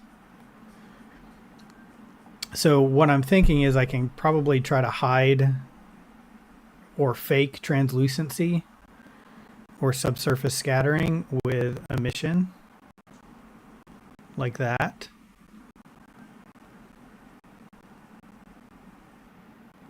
And yeah, I think that's kind of doing what I want it to do. I just don't want to see any black in my leaves. I want to see, it can be dark, right? I just don't want it to be super black. So I think that's working. To just try to fake the scattering, the light scattering that happens in leaves with that emission.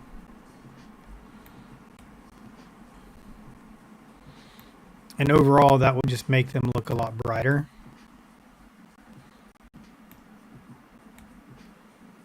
Right? I think that looks way better.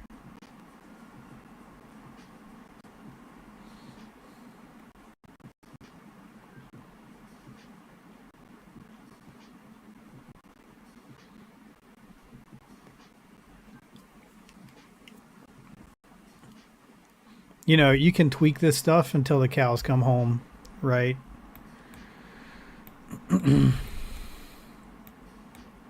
But I do think that looks way better. All right, let's move on. Probably not going to go, probably go another 15, 20 minutes here before I call it a night. So, bamboo is our next piece of foliage here. And for the bamboo, I think I just have one material on everything because everything's just kind of like a green material.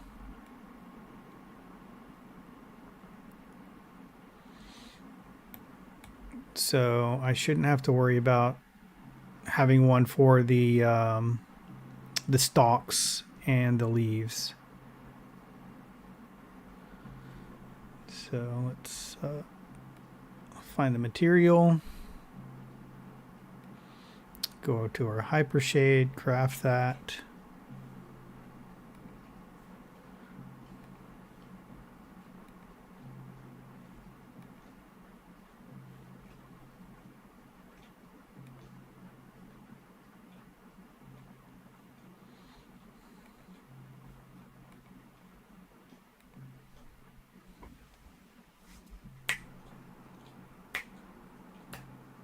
Basil, come here.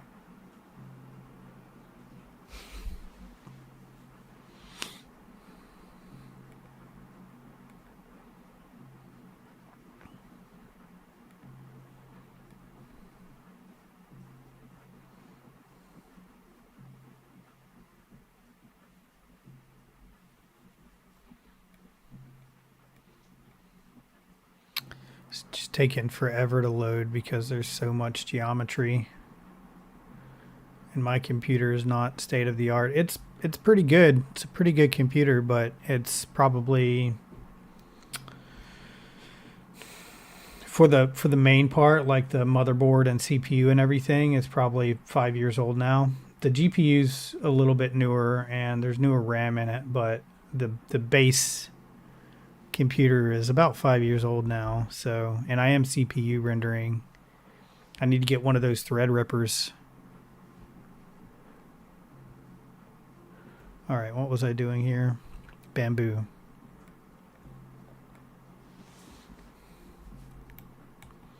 All right, so we're going to take this.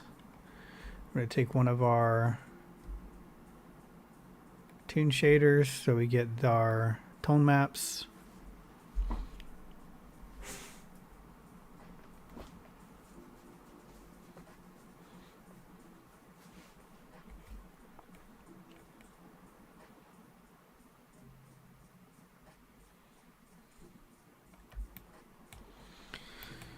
And going to create a AI toon.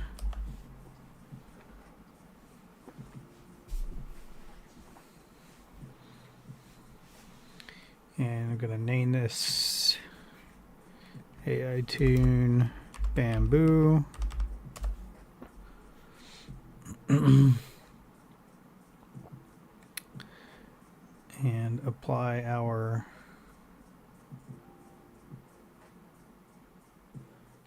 spec tone map, our base tone map, and then our color jitter is just going to go into base color.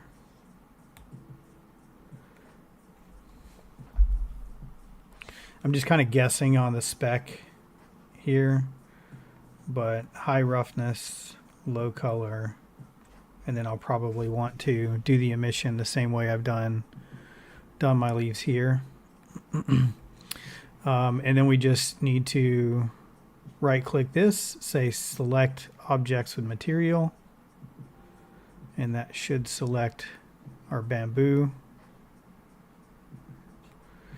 And then right click this and assign material to viewport selection.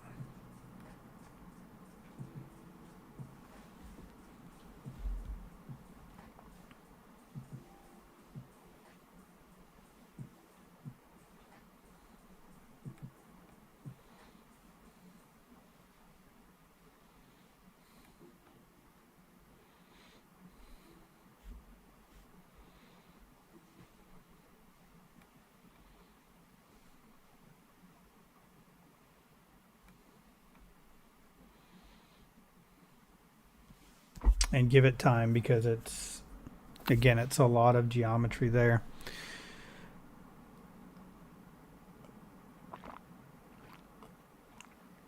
So I don't know if I'll live stream this again where I'm working on this. I think I might just finish up working on it on my own time, but I do want to continue live streaming and maybe live stream where I'm working on something new. Because I enjoy live streaming at least once a week.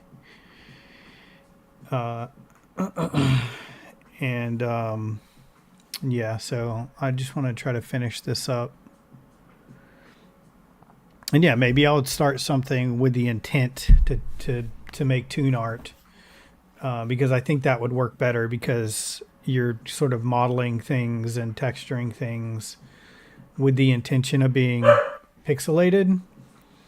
So I think that would let you get away with a lot of simpler models geometry wise,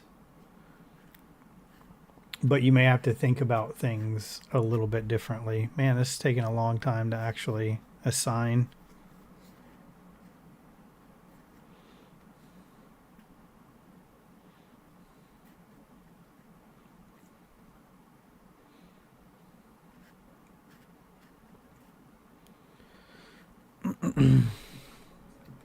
Yeah, that bamboo's a lot of materials there, so it's a lot of geometry.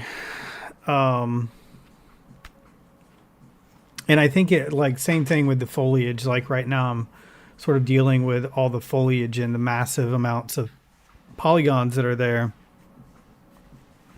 I think if you create something with the intention to toon shade it, you're you can get away with a lot more. Obviously, you don't need as many polygons.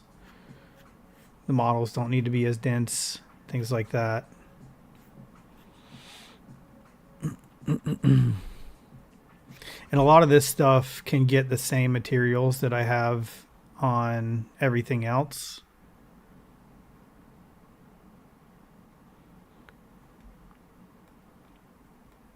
Yeah, I think I may have crashed Maya.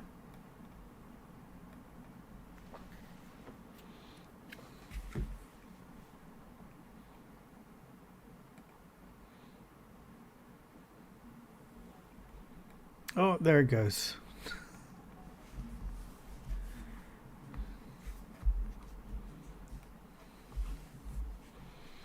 Okay, there we go. And let's see what that looks like in the render.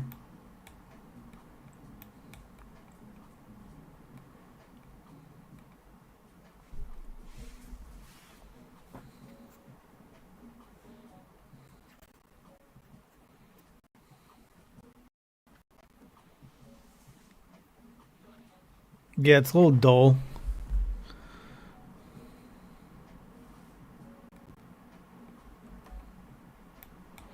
Let's tweak that a little bit.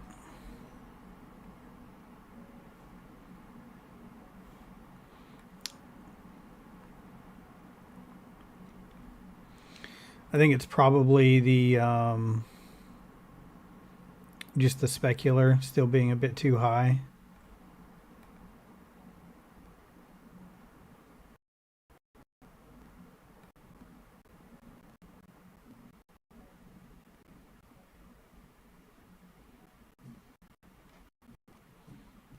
I mean, honestly, could probably get away with just having no specular on these. And then we'll try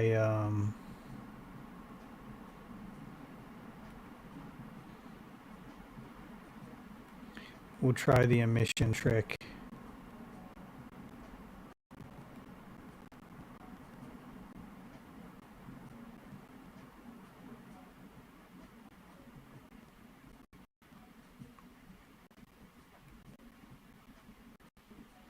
Yeah, I think that's better.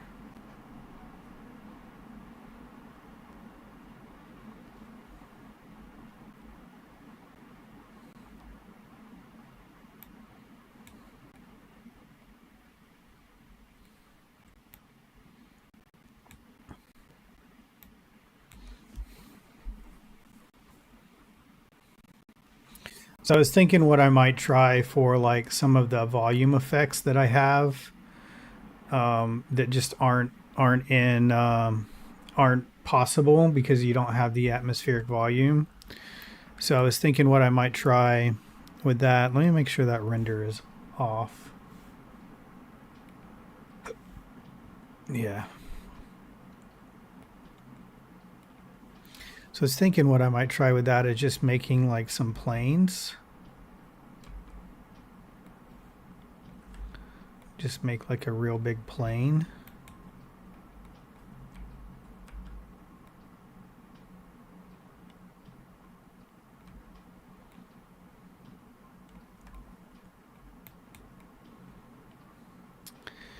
And kind of the same thing I did with the light, but just with a plane. So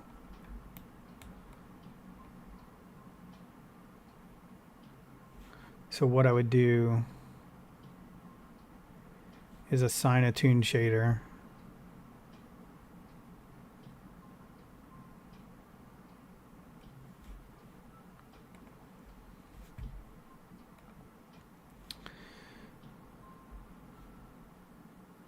And name this something like atmosphere.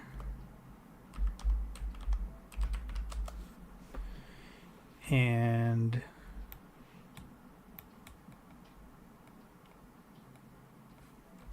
just do it like this for now. We can see what we're doing. And then we want to give it specular and transmission so we can see through it. And then we can give it a glow, a color, right? Like a blue color. And then what we're going to have is like a big blue square.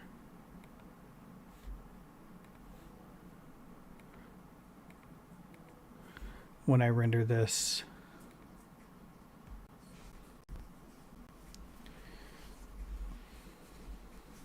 Right.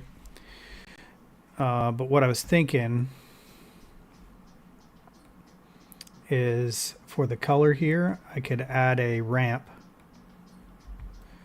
and make it a circular ramp. Yeah, circular ramp. And we'll switch our colors around here. So black is on the outside.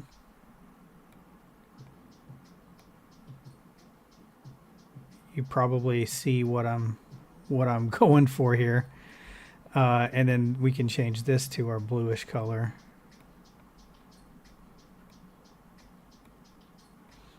And then I should get like a fall off. Right, and now you see this weird sort of refraction thing that's happening. That's in my material. That's index of refraction. And the reason it's doing that is because it's got a default index of refraction of 1.5, which I think is like water. It's either water or glass. I think glass is 1.3 and water is 1.5. But if I just put that down to 0, I'll get no refraction. So then we shouldn't see that weird refraction thing happening. We just kind of get the glow. Now I do kind of see the edges of that a little bit. So that just means I need to mess around with my ramp.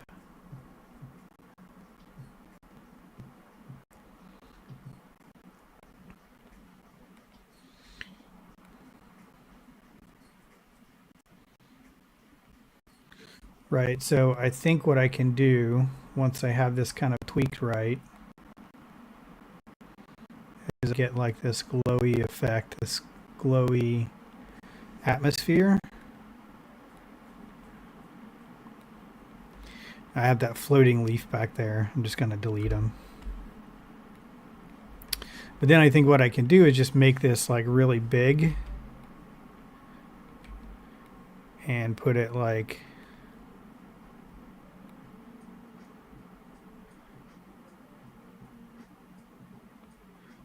up here over my whole scene. It's definitely going to be something you need to hide when you're not using it because it's kind of intrusive.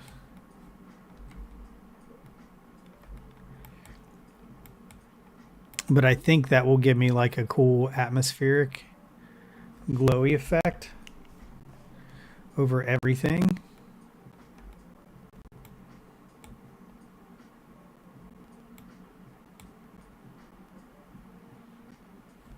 Right, kind of like what we had in our original scene.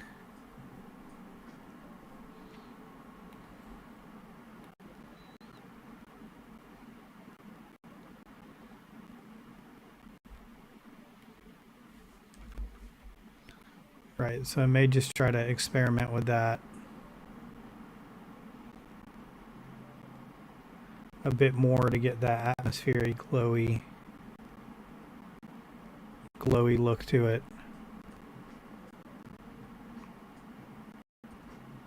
And I think if we layer it up, it could look really cool too.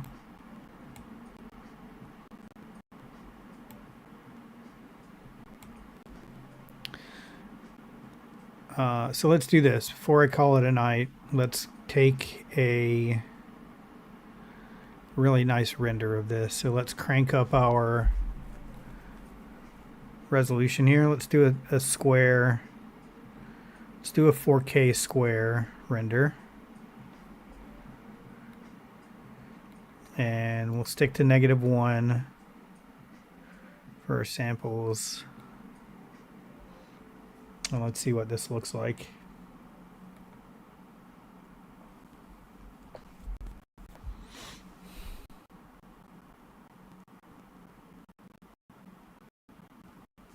We can do better than that. We can zoom in a little bit more.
So I think that looks pretty good for now.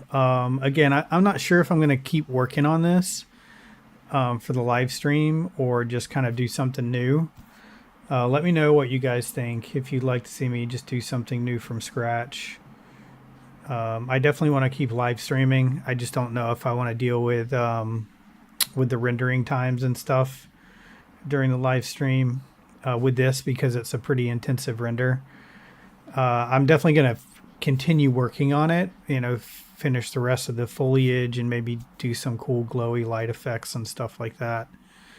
But I do think this whole pixel art technique would just be way better if you made a scene that was like meant to be pixel art, right? Rather than taking a scene that you already have and modifying it. I would like a lot of the colors to pop a lot more in this, but I think that's something I could always do in post.